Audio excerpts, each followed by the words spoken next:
Canada has become so unaffordable that we've just hit a 10-year high in Canadian migration to the United States. Number one reason? Cost of living and jobs. So it got me curious to see what the real difference in cost of living is in both countries. In this video, I will break down the most common expenses in both countries, look at median incomes, and answer once and for all, which country is more affordable to live in? And actually, an even more important question, what type of person is each country best fit for? So let's establish one thing. Canada and the US are very different countries, demographically, environmentally, and geographically, and it will be very obvious throughout the video.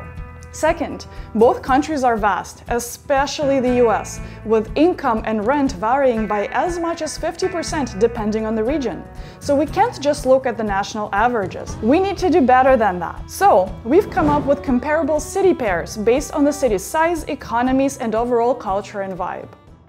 These metrics are very similar to the ones that we use in our City Deep Dive series. And in this series, we've already covered Winnipeg, Ottawa, and Montreal so far, and have Vancouver and Kitchener coming up very soon. So make sure to subscribe not to miss these videos. So obviously, there are a lot more cities in the US than in Canada. So we've chosen 4 cities in Canada and found comparables in the United States. Toronto is paired up with Chicago. Both are major economic hubs. They are similar in terms of climate, geography, and population. I know many like to compare Toronto to New York, but personally, I really don't think that they're comparable at all. Then, Vancouver is teamed up with Seattle. This one was easiest. They're just a couple of hours away from each other, they have the same climate, the same size of population. Calgary and Denver. We were tempted to cite Calgary with something like Austin or Houston to reflect similarities Alberta has with Texas, but climates and city vibes were too different, so Calgary gets Denver. Both enjoy proximity to the Rockies, have a sprawl of suburbs, farmland, oil rigs, and outdoors. Edmonton is paired up with Minneapolis. These cities share frigid winters, have large shopping centers that they're really proud of, and have a similar arts and culture scene. You might probably say that the cost of living aren't comparable one-to-one between these two cities. And that's okay, that's not the point, and you'll see later why. By the way, only 60,000 Americans moved to Canada in the same period, compared to the 200,000 Canadians. Main reason for them? Lifestyle. But what does lifestyle really mean? Generally, Americans report a calmer and more relaxed lifestyle and a family-friendly environment in Canada, and rightfully so. You'll see that show up in numbers too in just a bit. So let's begin with establishing a median income in the paired cities in both countries. These are the median household incomes in each of the cities that we have. Oh, and by the way, we're keeping the country's currencies here, so US will be in US dollars and Canada will be in Canadian dollars. Because, well, if you live in either country, you earn and spend in that country's currency too. So we see that the median incomes are closer to each other in Canada than in the US. The US has a higher income disparity. Surprisingly, Chicago income is the worst and Seattle is the best. Extrapolating these median incomes nationwide, we'll see that the US fluctuates a lot. This is median individual income by state. You could make a median of 47K in Mississippi and 130,000 in Massachusetts. US is the country of extremes indeed. What does Canada look like? It's pretty tame in comparison. It's equally low-ish, similar to the southern eastern states actually. But wait, let's not forget about taxes and expenses. These are, in my opinion, the most important numbers to look at. You could be making $100,000 per year, but if you spend it all on housing and food, how's that better than making 50K and living in your parents' basement? Let's see how much residents in those cities actually take home. Taxes differ between states and provinces. This is where it's getting a little bit more complicated in Canada. See, here you don't just get your income tax deducted at source. Since Canada is a lot more socialistic country, we also get mandatory pension plan and employee insurance deductions, and we have no say in whether or not we can opt out of it. Pension plan ensures you have income paid by the government when you retire, and it remains active in perpetuity until you pass away. Depending on how long you live and your average income throughout the years, you may potentially receive more than the deductions collected from your paycheck during your working years. Employee insurance is a temporary benefit from the government that's paid to workers who lose their jobs through no fault of their own. It's meant to provide rudimentary financial support while you look for another job. But that's just the beginning. Now it's time for even more juicy stuff. So that alone automatically reduces your take-home income compared to the US. For this video, we're bulking these up under other deductions. And just right here, the difference in taxation is drastic between the two countries. It's pretty much double, give or take, in some places. It's possible that some other states have significantly lower tax rates, so do let me know in the comments below which states are best in the US for taxes. Now, taxes considered, these are the actual take-home monthly incomes for each city. Interesting observation is that Canada is more stable. All cities give you about the same income, plus or minus a couple $100. And the tax between the three provinces covered doesn't fluctuate that much. Not for the specific income bracket, at least. So far, income-wise, Canada is more egalitarian, I must say. You could make $8,000 in Seattle, but only $5,000 in Chicago. The income and tax variation is higher here, especially when there's no state tax. But if we take the Seattle as an outlier out of here, the overall incomes are pretty close between the two countries. But that's just the beginning. Now it's time for juicy stuff. Housing expense is the biggest expense no matter where you live. We're taking a median rent, which corresponds to a basic one-bedroom apartment in most cities, and this is where it's getting interesting. Median rent prices in the US aren't drastically different relative to the median income. Vancouver here is definitely completely insane in terms of costs.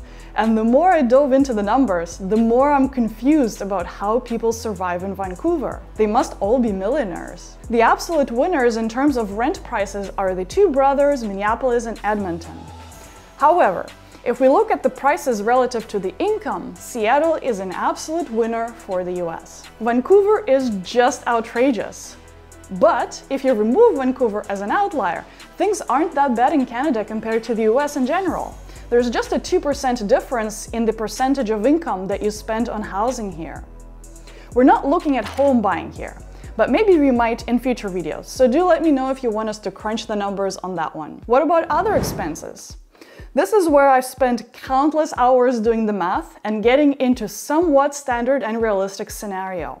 I assumed that a household is a family of two millennials living a moderate lifestyle. And by moderate, I mean we drive and therefore own a car, we go to a restaurant maybe once a week, and participate in various cultural and sports activities every month. Basically, a moderate life means that you're enjoying life modestly without counting every penny. So these are all the categories I looked at: groceries, everyday expenses, utilities, car ownership costs, gas, monthly transit, entertainment, and healthcare, which is a big one. We will specifically zoom into it later. Jumping ahead of the train, if you look at the total numbers here, they are not far apart from each other. But there is a catch. So for the most part, there are no major differences in the cost of public transit and entertainment.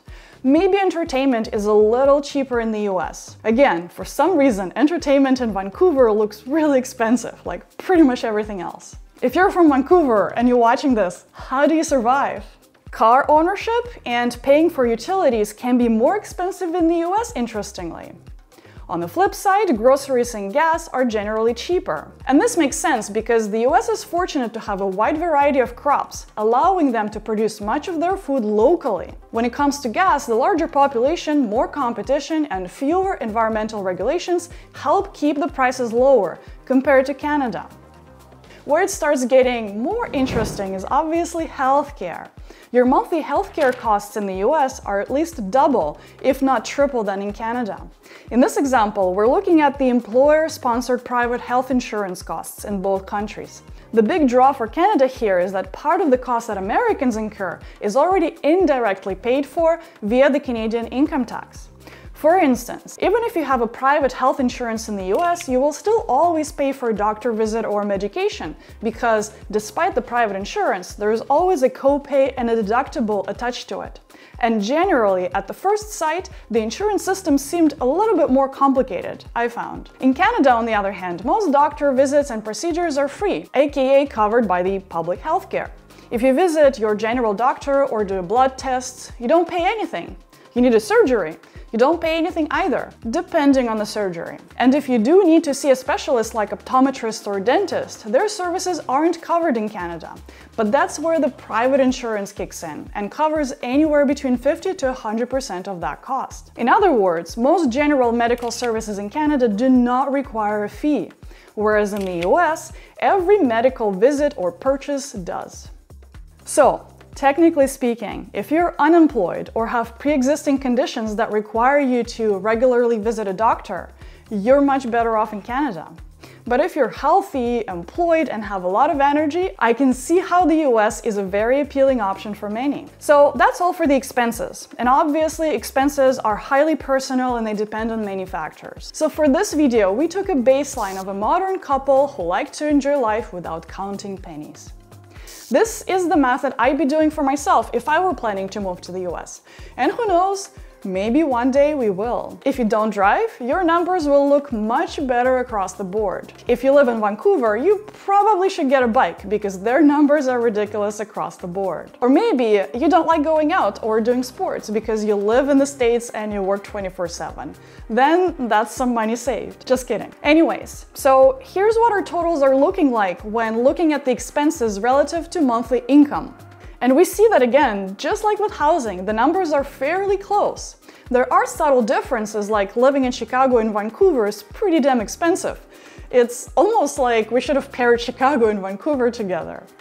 Seattle, on the other side, looks absolutely unreal, almost too good to be true.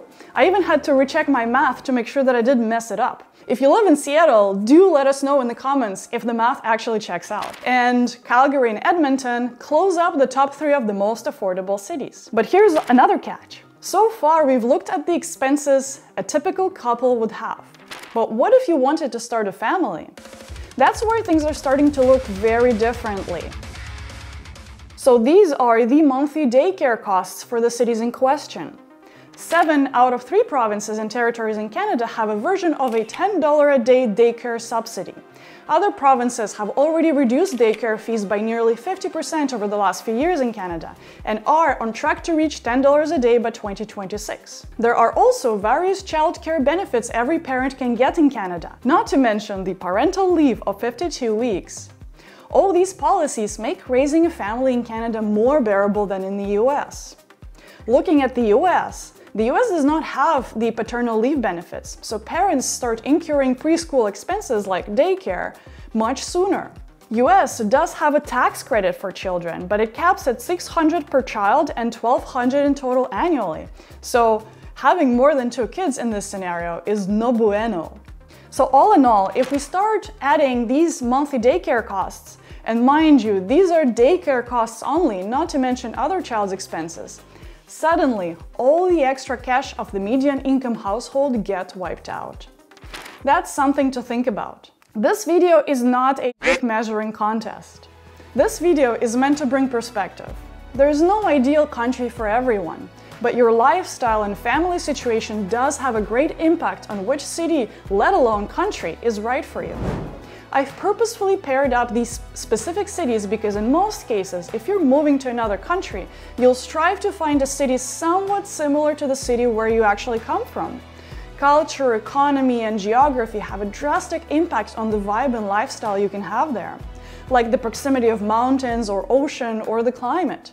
These qualitative factors will likely have a much bigger impact on your life satisfaction than the mere numbers attached to the cost of living and salary. Salaries in the US are higher and tax is undoubtedly lower, but the higher cost of living mostly makes up for the difference. Add daycare and healthcare costs and it gets pretty expensive. On the flip side, you get the freedom of deciding where to put that extra cash that you save from deductions, as opposed to having the government take it off and distribute it at their will. But there's merit to that too. Higher tax and deductions translate into higher social protections. They're not perfect, and you may not even get to enjoy these benefits to the fullest, but it's nice to know that they're there, especially public health care, which you're guaranteed to use in your lifetime. And as you see in this video, there are outliers in every country, like Seattle with the amazing tax advantages and affordable cost of living, or Vancouver with low pay and outrageous cost of living. Let us know if you missed something. In the meantime, we really can't wait to visit Seattle. It looks pretty appealing on paper. If you guys want to see more content like this, consider supporting our channel directly by joining our Patreon or channel membership here on YouTube. It helps us improve the depth of our research and quality of our videos. Thank you to members who already support us. It means a lot to us.